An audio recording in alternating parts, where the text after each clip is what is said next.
기초 물리학. 이번 시간에는 자기장과 자기력에 대해 학습하겠습니다.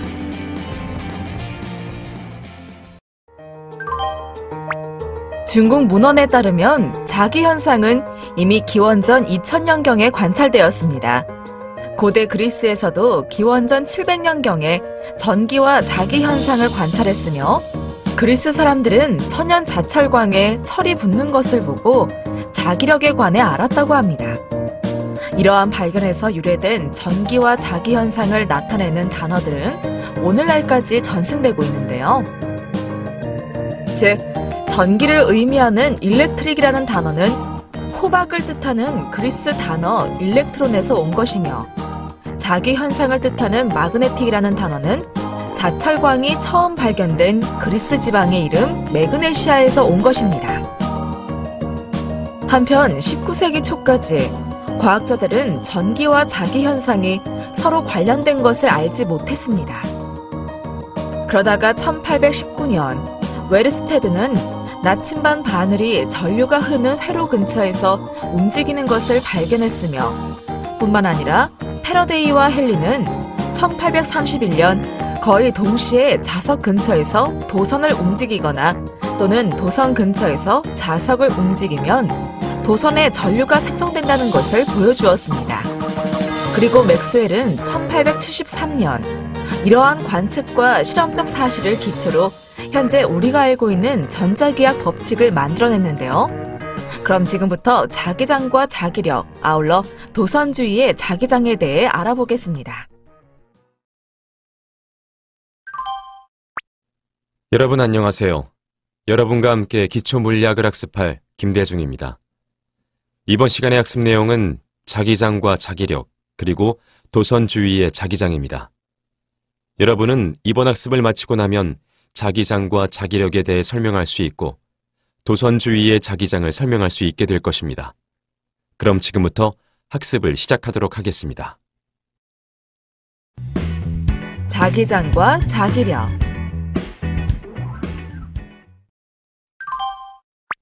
먼저 자기장과 자기력에 대해 알아보겠습니다. 자기장을 나타내는 기호는 역사적으로 벡터 B를 사용해 왔습니다. 어떤 점에서 자기장 B의 방향은 그 지점에 놓인 나침반의 N극이 가리키는 방향이고요. 자기장의 SI 단위는 테슬라이며 다음과 같이 나타낼 수 있습니다. 이 단위는 1쿨롱의 전하가 1m/s의 속력으로 1테슬라의 자기장의 수직으로 통과할 때 1뉴턴의 힘을 받는 것을 의미합니다. 전기장과 마찬가지로 자기장 역시 자기력선을 그려 나타낼 수 있습니다. 화면의 그림은 나침반의 바늘을 이용하여 그린 막대자석 주변의 자기력선입니다.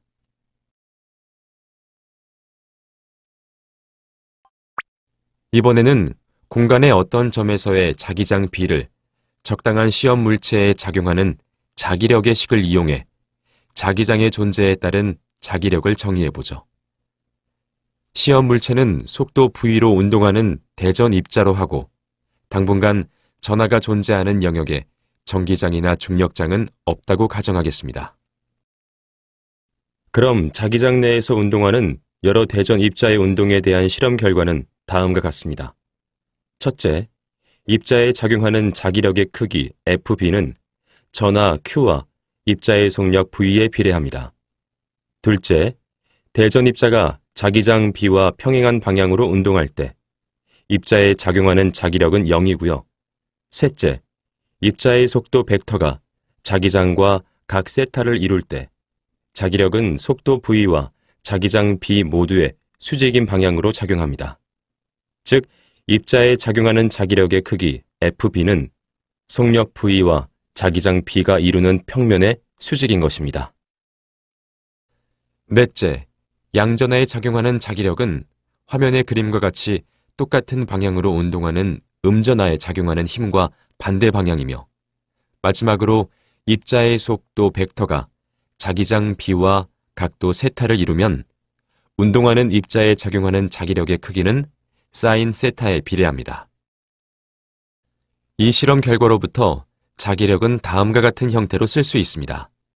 여기서 자기력의 방향은 벡터 곱의 정의에 의하여 속도 V와 자기장 B 모두의 수직인 V 크로스 B의 방향입니다.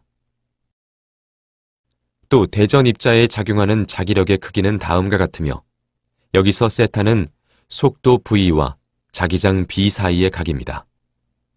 이 식으로부터 FB는 속도 V와 자기장 B가 평행할 때, 즉 세타는 0도 또는 180도일 때 FB는 0입니다. 반면에 속도 V와 자기장 B가 수직일 때에는 최대값을 갖습니다.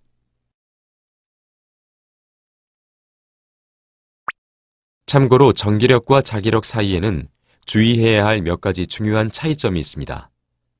먼저 전기력의 방향은 항상 전기장의 방향과 같은 반면에 자기력은 자기장의 방향과 수직입니다. 그리고 대전 입자에 작용하는 전기력은 입자의 속도와 무관하지만 자기력은 입자가 운동할 때만 작용하죠. 또한 전기력은 대전 입자의 변위에 대하여 일을 하는데요. 이와 반대로 일정한 자기장으로부터의 자기력은 입자가 변위될 때 일을 하지 않습니다. 왜냐하면 힘이 변위의 수직이기 때문인데요. 만약 그림과 같이 자기장 B가 책의 그림 안으로 들어가는 경우에는 화살의 꼬리를 나타내는 초록색의 X를 표시하고 반대로 자기장 B가 그림 밖으로 나올 때에는 화살촉을 나타내는 초록색 점 표시를 사용합니다. 이렇게 화살의 꼬리와 화살촉을 이용한 표현 방법은 힘이나 전류의 방향 등을 나타내는 데도 쓰입니다. 그럼 균일한 자기장 내에서 자기장의 수직인 방향에 처음 속도로 움직이는 양전하의 경우를 생각해 보겠습니다.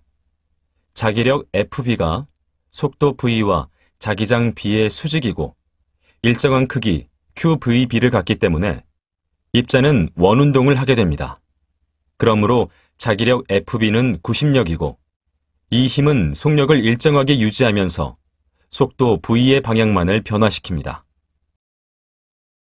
그리고 뉴턴의 제2법칙에 의해 자기력 FB는 QVB는 R분의 mv 제곱으로 반지름 R은 QB분의 mv가 됩니다. 도선 주위의 자기장.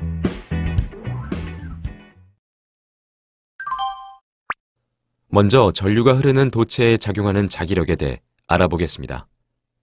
전류는 운동하는 많은 대전 입자들의 집합이므로 자기장이 도선에 작용하는 전체 힘은 전류를 구성하는 모든 대전 입자에 작용하는 각각의 힘을 벡터적으로 합한 것이라 할 수 있습니다.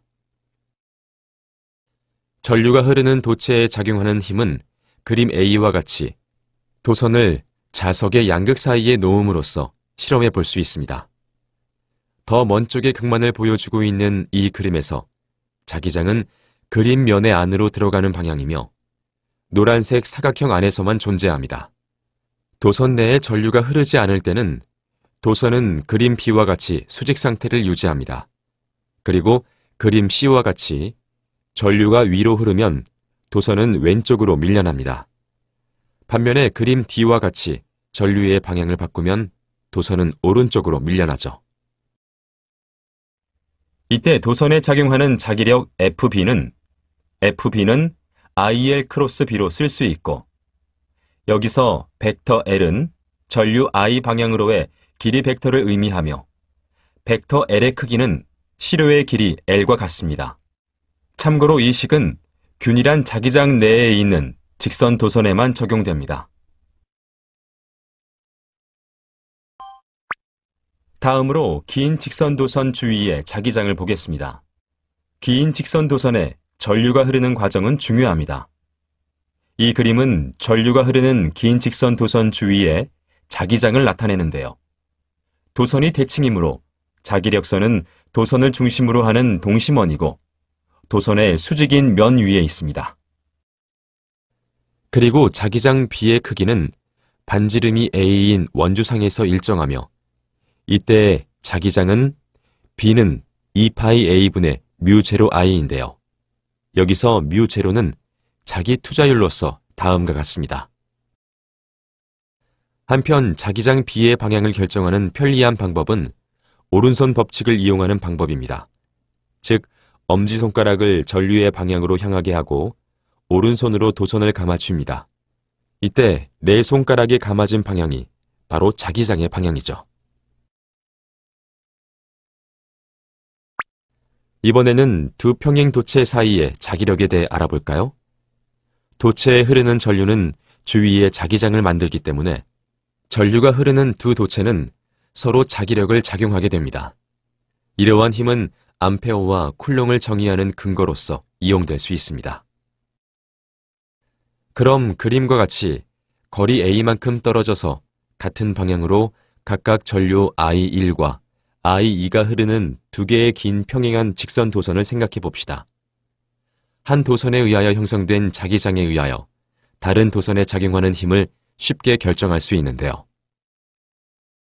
길이가 L인 도선 1에 작용하는 자기력은 I가 벡터 B2의 수직이므로 F1의 크기는 다음과 같습니다.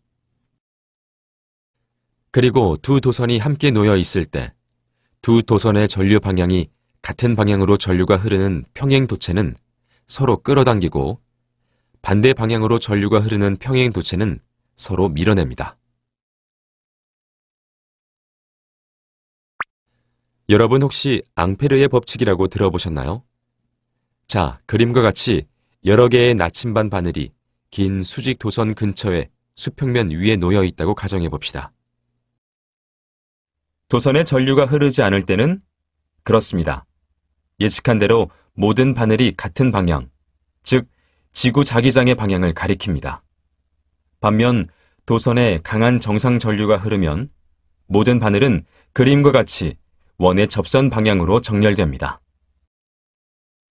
이제 나침반 바늘에 의해서 정의된 원형의 폐경로를 따라 모든 요소에 대한 이 결과의 합을 구하면 폐경로에 대한 곱 BDS의 합은 B.DS의 선적분과 동등하며 다음과 같이 나타낼 수 있습니다.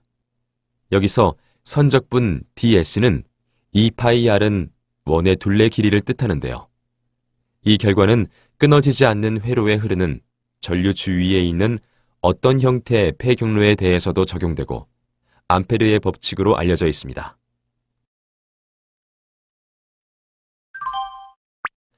자, 다음으로 살펴볼 내용은 솔레노이드의 자기장입니다. 우선 솔레노이드란 나선형으로 감은 긴 도선을 말합니다. 화면의 그림은 느슨하게 감긴 솔레노이드의 자기력선인데요. 이러한 형태로 도선을 연속적으로 감으면 솔레노이드의 전류가 흐를 때 솔레노이드 내부 영역에 비교적 일정한 자기장을 만들 수 있죠. 반대로 도선을 촘촘히 감았을 경우 각각의 한 번 감은 도선은 원형 도선 고리로 간주할 수 있습니다. 한편 알짜 자기장은 모든 원형 도선 고리에 의한 자기장의 벡터 합입니다. 그리고 길이 L에 감은 수가 N이면 직사각형을 관통하는 전체 전류는 NI입니다. 그러므로 이 경로에 앙페르의 법칙을 적용하여 자기장을 구하면 다음과 같습니다. 마지막으로 물질 내에서의 자성을 살펴볼까요?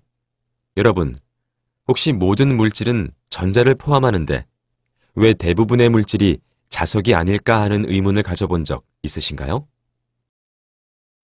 대부분의 물질이 자석이 아닌 중요한 이유는 대부분의 물질에서 원자 내에 한 전자의 자기 모멘트가 반대 방향으로 도는 다른 전자의 자기 모멘트와 상쇄되기 때문입니다. 다시 말해 대부분의 물질에 대해서 전자의 궤도 운동에 의한 자기적 효과는 0이거나 또는 매우 작다고 할 수 있죠. 한편 자성은 강자성과 상자성, 반자성으로 구분할 수 있는데요. 하나씩 살펴보도록 하죠. 소수의 결정성 물질들은 강자성으로 부르는 강한 자기적 성질을 보여줍니다. 철이나 코발트, 니켈, 가돌리늄, 디스프로슘 등이 그 예인데요. 이런 물질들은 약한 외부 자기장에도 평행하게 정렬하려는 영구 원자 자기 모멘트를 갖습니다. 다음으로 상자성체는 영구 자기 모멘트를 갖는 원자 또는 이온을 갖고 있기 때문에 작은 자기장을 가집니다. 이러한 자기 모멘트는 서로 약하게 상호작용해서 외부 자기장이 존재하지 않으면 불규칙한 방향을 향하는데요. 상자성체가 외부 자기장에 놓이면 물질의 원자 모멘트는 자기장에 따라서 정렬합니다. 마지막으로 외부 자기장이 반자성체에 걸리면 약한 자기 모멘트가 자기장과 반대 방향으로 유도됩니다. 이 때문에 반자성체가 자석에 의해서 약하게 반발하게 됩니다.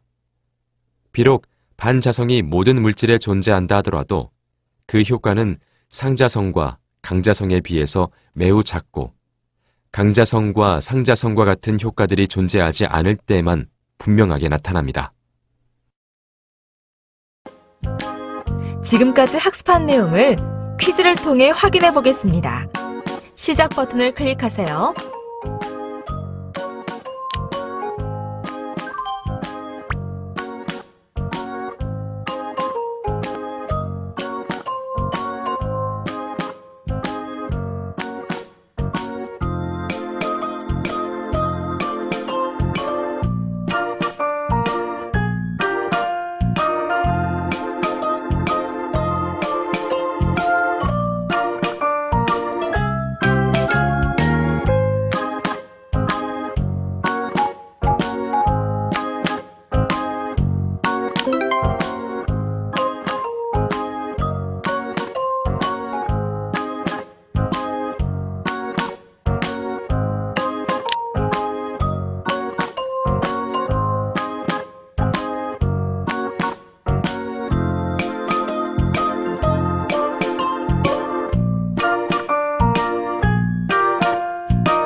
지금까지 학습한 내용을 정리해 보겠습니다.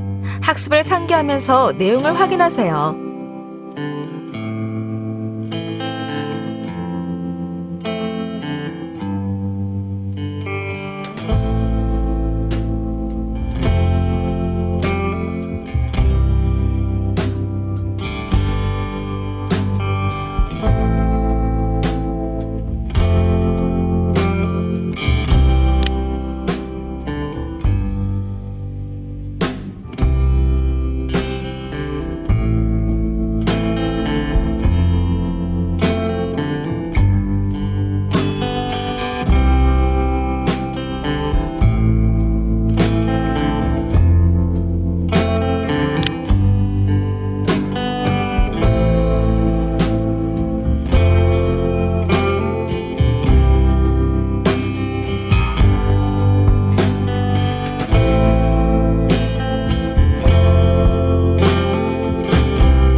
수고하셨습니다.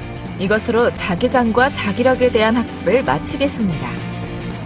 다음 시간에는 패러데이의 법칙과 유도계수에 대해 학습하겠습니다.